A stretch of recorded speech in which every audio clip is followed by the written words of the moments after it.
Here we go. Quick walkthrough at the dock of this 2021 Defiance 220 San Juan. It's the swim ladder. Got a Mercury 200. Trim tabs.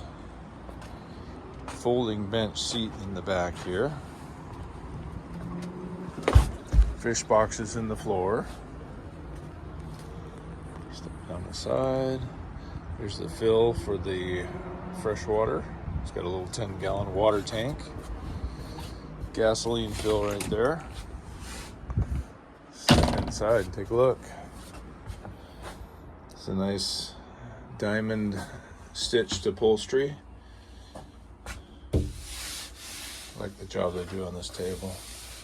Drops down, there's a cushion for the top of the table. Backrest here faces forward, or we can remove that backrest, turn it around, and face aft. There you go. There's a small Garmin screen, Boss Bluetooth radio setup, Mercury Smart Craft gauges.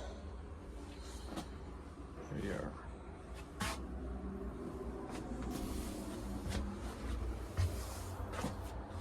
'21 Defiance 220 San Juan.